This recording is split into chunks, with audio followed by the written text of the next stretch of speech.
Hello, I am Disbrew, and Square Enix has sold off 3 overseas studios and multiple IPs, including games in development, for just $300 million. And I don't know whether they were desperate to get rid of it or what, but this deal seems like an incredible bargain, and it seems so cheap, not just relative to the acquisition of Gearbox, which Embracer Group paid $1.3 billion for. But the Embracer Group CEO has said based on the back catalogue alone, they expect to break even or make a small profit on the deal in just 2 years. I mean, honestly, if I could have got a £300 million loan, that sounds like a deal I would have made. Because what they've bought is some incredible IPs, including Tomb Raider, you've got Deus Ex in there, Thief, and Legacy of Kain. And I would love for some of these IPs to be resurrected. The last Thief game I wasn't really a fan of, but if you can make something that gets back to the soul of the original games, I will be all over it. Same for Legacy of Kain, I love those games, and we've not had really anything like them since. So for me, there's definitely room to make something of these IPs,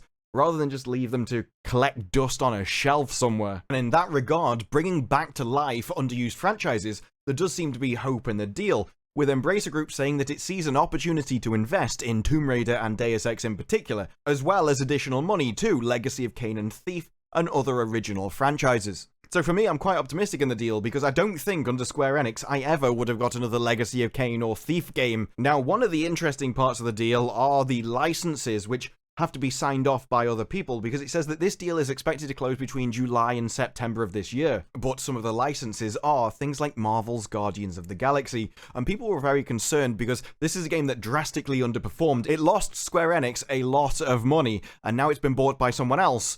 And why would they want to even keep that on life support when it's just a money sink at this point? So for now, part of the approval process is to actually get external approval for these licenses to actually continue onto another party. But they did ask specifically whether the new company were going to continue support for Marvel's Avengers or Marvel's Guardians of the Galaxy. And this question was dodged, as he said your question was related to 2 existing games, and that isn't really colour we can give you until the deal is closed. And I think that's probably the most politest no anyone's ever going to get. Let's face it, although there's probably no firm decision being made, there's absolutely no way you haven't discussed things like that before you spend $300 million on a company. You're going to have some idea of the IPs you're actually purchasing, the games you're purchasing, and what you plan to do with them. Because it's not just IPs they've purchased, they've also purchased all of the games that those studios were already working on, and that includes the recently announced Tomb Raider game, which is going to be on Unreal 5. So I really hope this turns out well. The Embracer Group itself definitely has the budget to push these studios to another level and keep them busy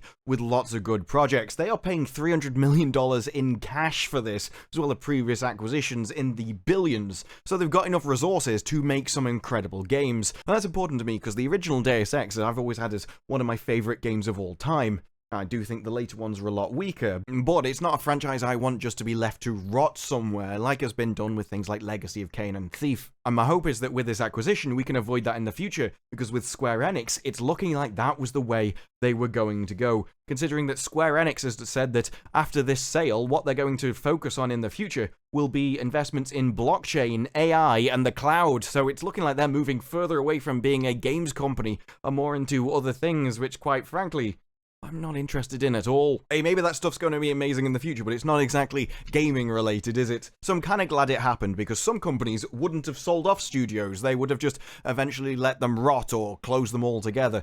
So at least this way the IPs get sold off in a clean sale, rather than just getting forgotten about until the company either goes under or gets bought out by somebody and nobody really knows who owns the games by that point. And so when a new investor always brings risks, because you think maybe they're just going to downscale or just try and get as much money out of the current games as physically possible.